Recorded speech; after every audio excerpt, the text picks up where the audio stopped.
Welcome back, guys, and here we are today having a look at one of the most tricky things that you will do as a teacher, especially in your first year or two. It's something that I took a while to get to grips with, and it's a medium-term plan, so we're going to jump straight into what a medium-term plan is. We're going to have a look at my one for the upcoming term and see what I've done. I'm hopefully going to show you how to kind of fit things in, make things work, and generally go over how it all gets put together. So let's jump straight into it, and on the screen you can see my medium-term plan, which I've got up on the screen here. I've got my trusty MacBook with me, which will always help me out with this situation, and it gets through all my work nice and easy. So we've got medium-term plan. Now, as you can see here, I've got Class 5, I've got Mr. Walton, and I've got Groundbreaking Greeks, which is the name of my topic. Now, the first thing to think about is, where do you get all your ideas for your lessons from? Where are you getting them from? Do you use a scheme? Do you think up all your own lessons? Do you use part of a scheme for some subjects, some for others? My school is very big on using schemes to help us deliver the curriculum, and it helps us deliver it in a way that's spiralized, so all the children make sure they're coming back to all their knowledge, and it does it in an interesting and engaging way for the children, and it reduces the workload for teachers because we're not having to resource all our own lessons every single time. So we have lots of different schemes. We use different ones for our foundation subjects like our geography and our history. We've got one for PSHE, we've got one for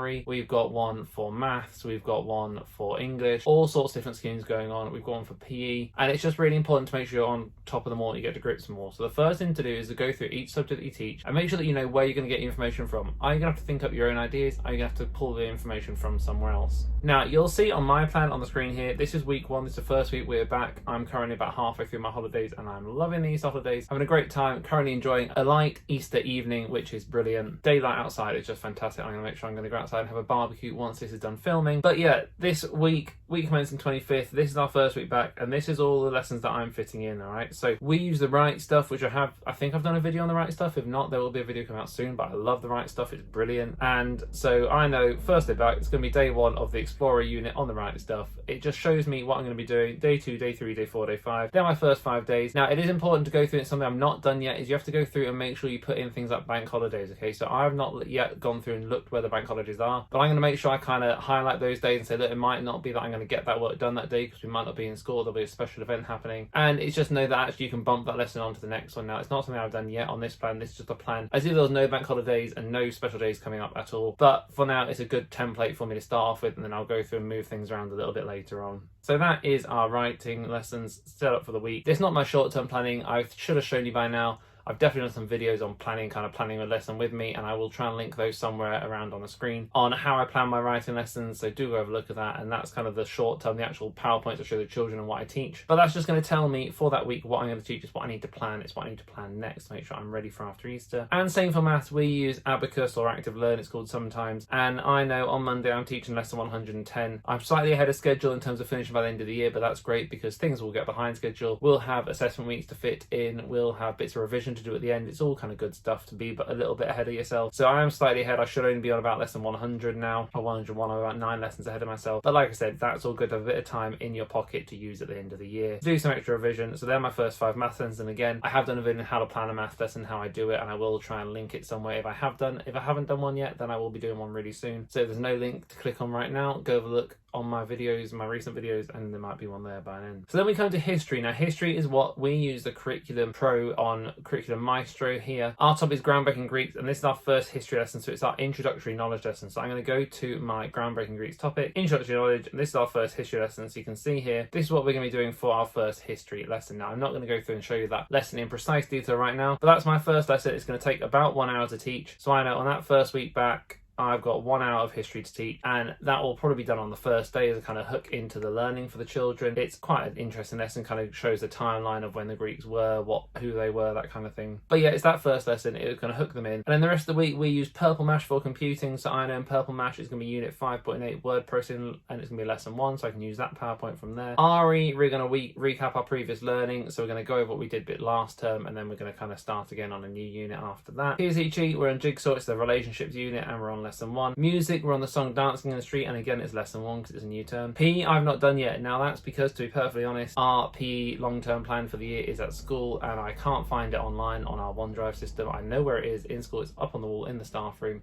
I can picture it in my head, I can picture the colours on it in my head, but I cannot picture what the actual topics are and what I'm going to do in the next half term. However, I know that we use PE Planning, I think it's PEplanning.org, for all our PE lessons, and they're really, really good interactive lessons. So I know when I get to school on the first day, I don't have PE till Wednesday, so my first job on Monday morning is going to be getting to school and make sure that I go and fill in the rest of my medium-term plan for PE for the rest of the term. But it's a nice, easy one. It's not something I'm worried about because it's not very resource heavy. So I just fill in medium-term plan for the rest of the weeks. So if you're wondering why you go through while any of this is wrong or is missing in PE, then that's why. It's because I can picture it, but I can't picture it detailed enough. And then finally, MFL, we're doing Spanish, and I'm on lesson 14. We're a bit behind on our Spanish lessons for this year, and so we need to make sure we bump in a few extra Spanish lessons throughout the term where we can.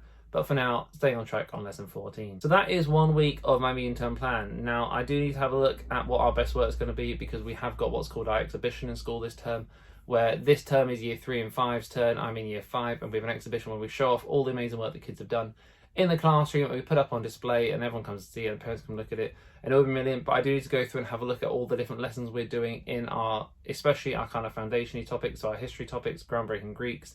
I'm going to go through it, and you can see here the memorable experience and then all the different lessons we're going to be doing. As part of our Greek topic, there's a lot of history in it, and learning all about, you've got like Hippocrates here, the Olympic Games, you've got men and women, social hierarchy, you've got the Minoan civilization, the Minoans and the Messenians, loads and loads of stuff to learn about in there. And I need to pick out some ways of making some really cool, fancy, best work to really have up on the walls to show the parents and show the classes all the hard work they've been doing. So that's one of my tasks that I'm yet to do this Easter. I'm going to make sure that I kind of highlight that one off in my own head and know that I need to do it. But on the topic of highlighting, that's a really important thing to do with a medium-term plan. So this is a working document. Now, I've gone through it and I've filled in every single week, as you can see here, on what I am expecting to do in those lessons, okay? Every single day. So whenever, say if I wasn't in school one day, someone can log on to this and say, right, okay, today is Tuesday in week 4, they're doing a best copy. They finished their draft yesterday, they're doing a best copy today. Now that is all well and good, and it is all filled in, apart from P, like I just mentioned. However, we all know that being a teacher means being flexible. It means things change, things don't go to plan.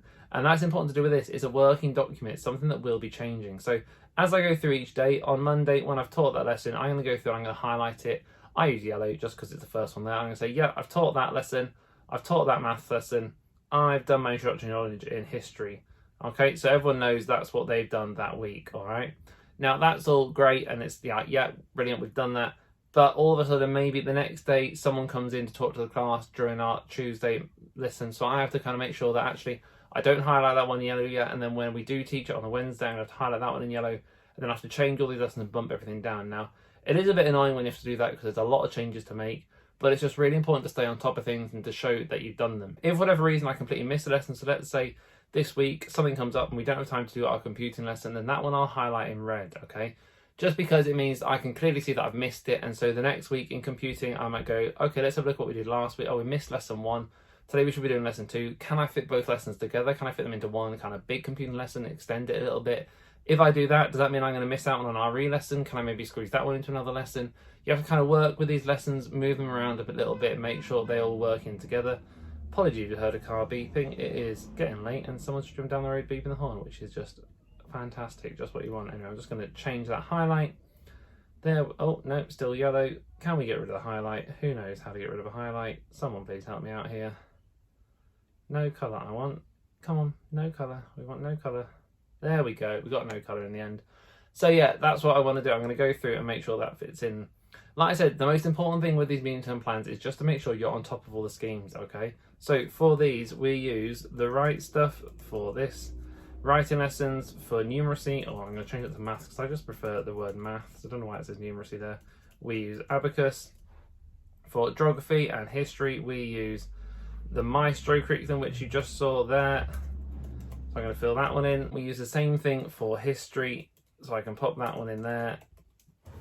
We use Purple Mash for computing. So I just recommend, guys, do this, okay? Before you start worrying about what you need to actually fill in the lessons, go through and make sure you know what schemes you're going to use and therefore where you're going to find your information from. Discovery RE for RE. We use Jigsaw for PSHE. We use Charanga for music. And if you've got any questions about any of these schemes, then do please leave them in the comments down below and I'll answer them as best I can. I do think the majority of them are really, really good. We use PE Planning, I think it's .org, can't remember. And then MFL, I can't remember what it is called, but it's on OneDrive because I saved it all there at the start of the year. I downloaded it all onto our OneDrive so we can all access it. So I know now all of my lessons, okay? So if I was to start this again or for a new term, like I will end up having to do for September, the first thing I'm going to do is I go through for my writing and then start at the beginning, say, right, for writing, where am I going to find information? Go to the right stuff, find my first topic, get that popped in for the first, it might take the first 3 weeks. Then I'd say, okay, the first 3 weeks of that's done, so let's get 3 weeks of everything else. So maths, I then go to Abacus and put that in for the next 3 weeks. Same for geography and so on and so forth, making sure we get everything in, all right?